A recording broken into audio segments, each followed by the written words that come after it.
Hello friends, welcome to our review to the first 3 episodes of Robert Jordan's The Wheel of Time. Is it going to be the next Game of Thrones? Is it worth watching? Here's everything you need to know. This is a content review, so spoiler warning. The Wheel of Time introduces us to a very interesting fantasy world, and one of the major obvious differences that we can see right away to a series such as Game of Thrones is that this is clearly high fantasy. Now, for the most part, I could say, the Game of Thrones series has been low fantasy. This is clearly high fantasy, and the difference is, if you don't know those terms, in high fantasy we see a lot of magic, we see a lot of monsters, we see magical influences and supernatural influences are a big thing. Now, they are a little bit lighter in the Game of Thrones world. We see that, so we have some parts that go more towards high fantasy, but other than the existence of dragons, which we're not introduced to until some point into the whole thing, and the very rare occurrence of basically zombies, which, you know, the whole thing starts off with, but they don't play a major part during many episodes, and a few other bits and pieces here and there, such as other than the strange powers of the Faceless Man and occasional occurrences like that, there's not a lot of magic in most of the scenes and episodes in Game of Thrones. So that's very different here. We have a lot of magic. Already in the first episode, we are introduced that this is a world of magic. Magic in this world is called the One Source. And we're also introduced to the fact that only women in this world are allowed to use this magic or draw from this one source. And the most powerful users of the One Source are called the Aes Sedai. Within the Aes Sedai, there are different fractions. Amongst others, there is one important character. There is Moiraine, the leader of the group of heroes. She's not really the leader, she's not really accepted, but we'll come to that. And then there's another group, other person. She is known as Lindrain, and she is the another important figure here, and her main thing seems to be to hunt down all men who can tap into this one power and either kill them or capture them. We don't yet know what exactly her deal is. We also meet a lot of other strange creatures. We know that this is a world in which there is a Dark One, and he wants to kind of take control over the world or extend his power or perhaps even destroy it.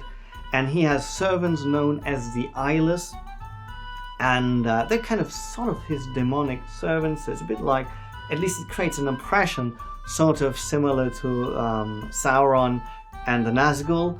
And then they have servants known as the Trollocs. Sounds a little bit like troll and orcs, and their appearance is a little bit like the German Krampus, a medieval carnival figure that you can find in southern Germany and Austria and places like that. And these creatures seem to be less intelligent but commanded by the Eyeless. So we have this beginning of an understanding of a mythology where there's some evil force, and we also know, as is the name of the whole series, that there is this Wheel of Time, and the Wheel of Time seems to be some sort of principle of reincarnation, or at least it seems to have to do with the idea of reincarnation in some form, and for some form what the Dark One wants to do, or the servants of the Dark One want, is that this wheel is broken, that the circle of reincarnation in some way does not continue. So that's an interesting trope. So people are reincarnations of other figures that are relevant. With the topic of the Wheel of Time, we actually enter the meeting the heroes, and the main theme that we are introduced as the basic hero's journey.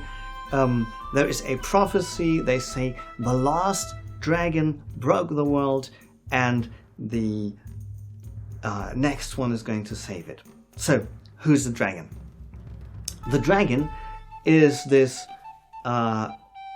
prophetic creature who has power to tap into this one power in an extraordinary way, can be male or female, and the prophecy says that, or the belief is that this dragon has been reborn. It's one of 4 characters that we're being introduced, which is a very interesting idea. We have a prophecy, but we don't exactly know who it is all about.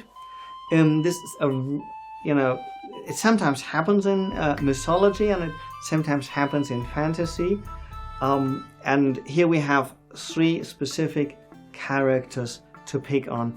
We do not know which one, not to pick on, to pick from. We do not know which one it is. But one of the members of the Aes Sedai, Moraine, knows where to find them, knows the village they're in, and tries to get them before this primordial evil force, the Dark One, gets hold of these. And we also hear that this Dark One is awakening again. Again, we may be a little bit reminded of Sauron in the beginning of The Lord of the Rings. And this may well have been an inspiration. I do not know.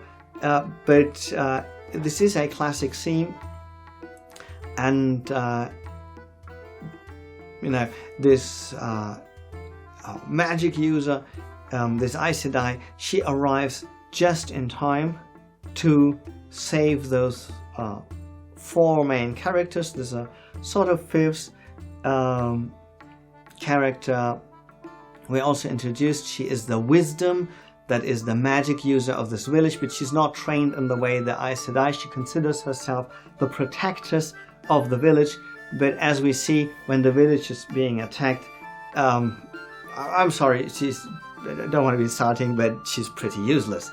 Whereas the other one pretty much defends the village to a certain extent. I mean, she doesn't really save it. Lots of people get killed, but at least she defends these she saves the main 4 characters that she came to save.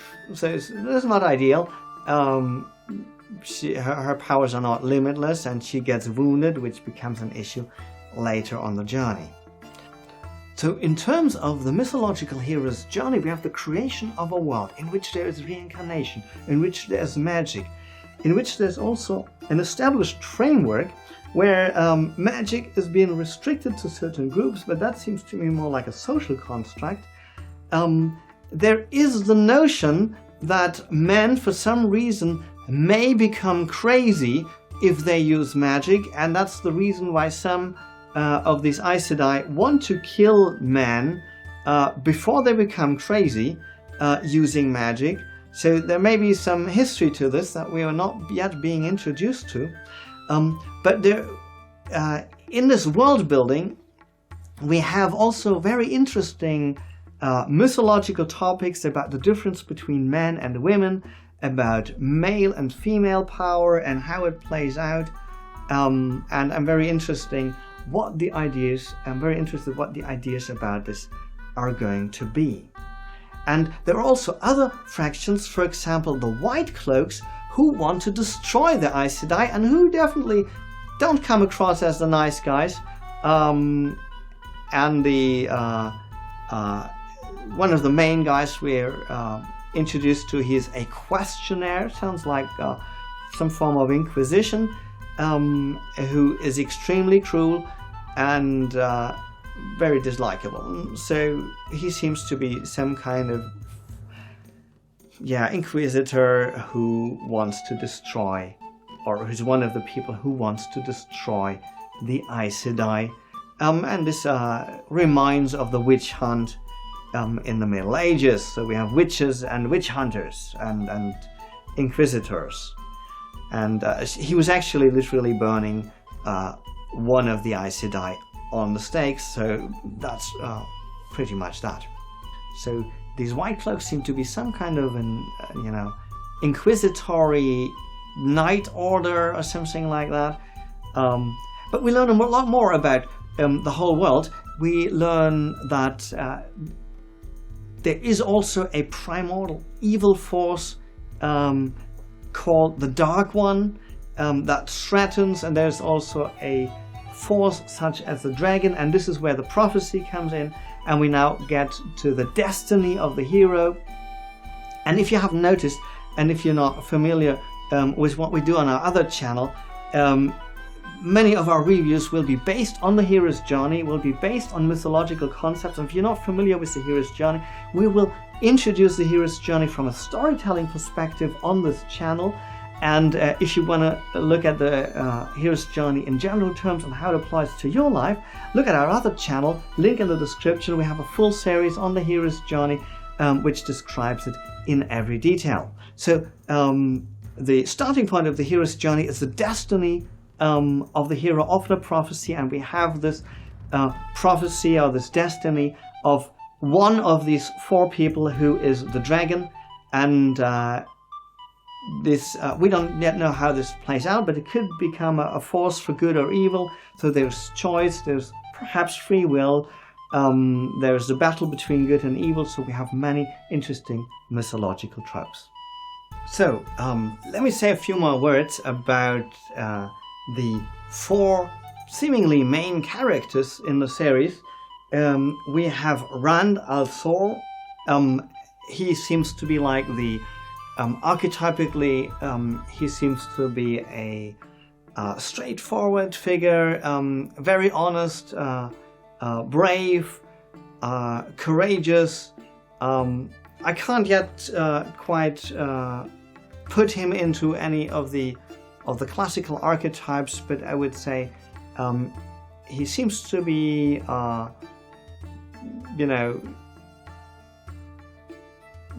let's say in some form a righteous and loyal figure. He's a little bit annoyed by his girlfriend, or former girlfriend, or former fiancée, we don't quite know, Egwene, who he was deeply in love with and who chose effectively 2 times magic over him, or maybe just 1 time, and then she just followed through with that decision. Sort of. She seems to be very, very eager to learn magic. She seems to pick magic over love. And we don't yet know her motivations, so we can't yet put her into any classifications where she would belong. But I think that's also very interesting. Then we have Perrin, and Perrin is the smith. He is some a strong guy, and he seems to be he's shown in the first episode that he accidentally killed his wife, so he's not completely in control of what he does. Perhaps more running on instinct, more like a base character, more like a instinctive character. One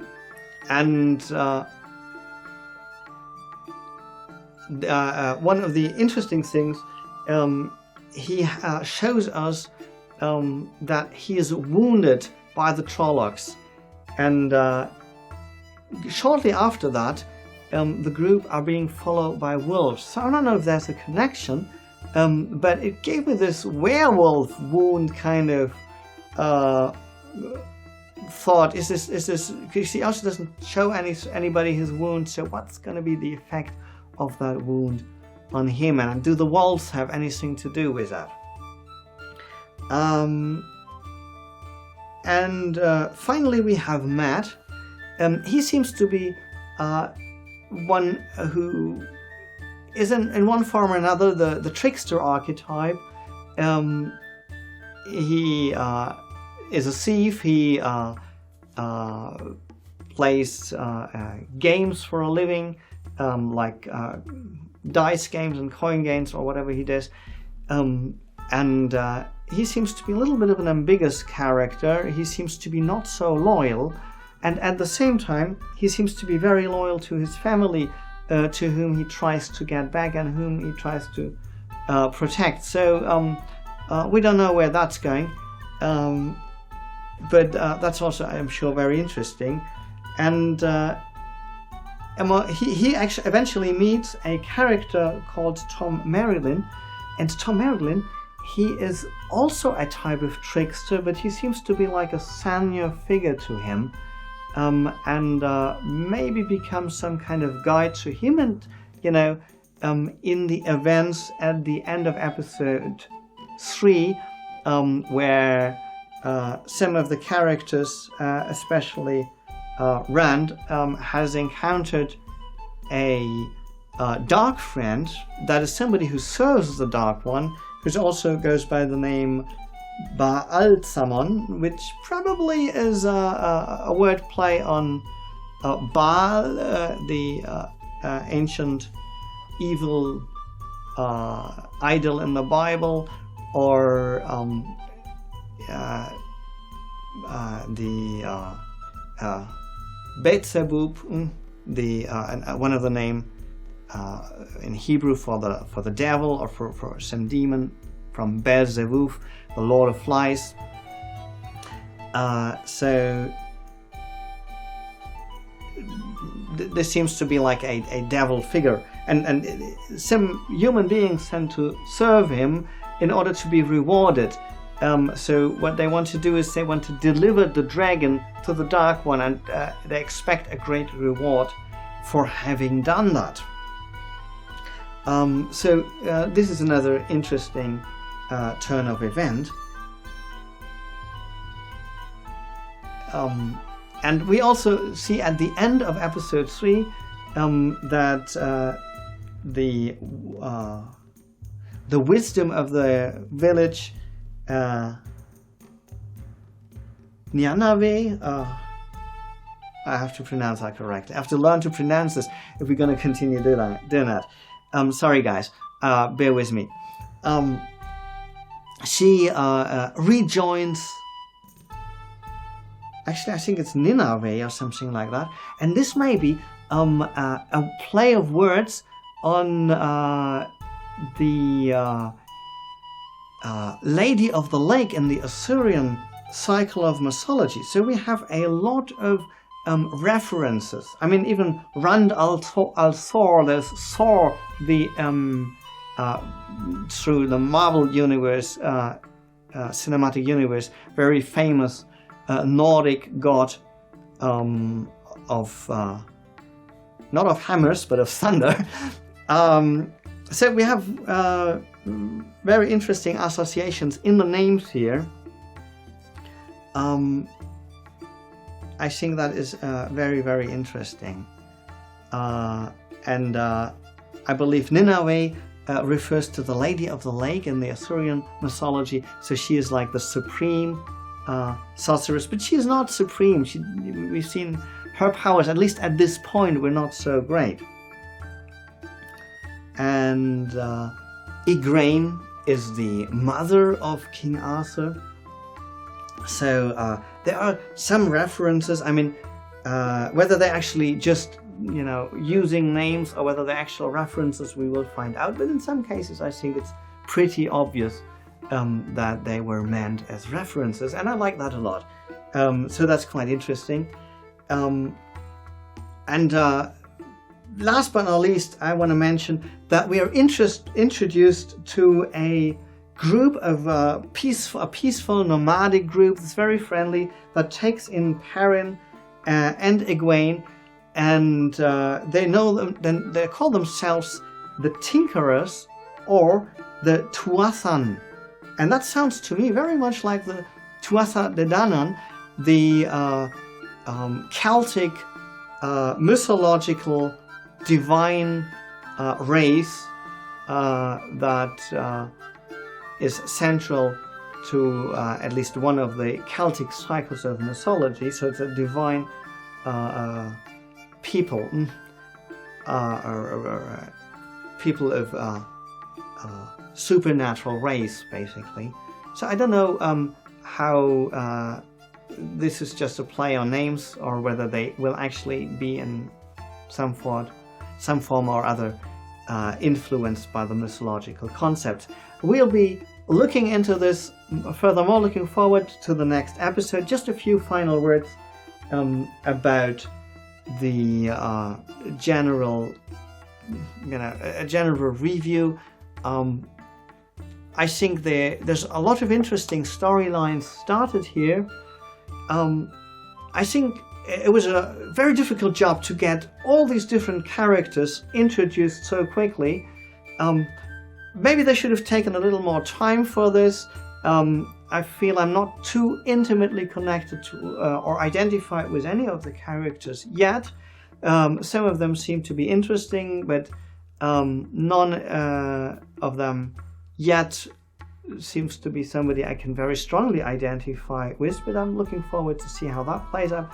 And another thing I want to say, while the landscape and the scenery and the CGI is amazing, one of the things that I would have wished is better music. I think the music so far hasn't been anything of the same power and impact than the music of Game of Thrones, for example, have, and I think that's something that's missing in creating a great fantasy atmosphere. So that's a slight criticism here. Other than that, I think it's rather promising, and I'm looking forward to the next episode. So if you have questions, thoughts, want to share comments, we're looking forward to hear that in the comments. And please, this is a new channel, make sure that you subscribe and hit the bell to boost this new channel, and we're looking forward to see you here soon again. Thank you for being here, and bye bye for now.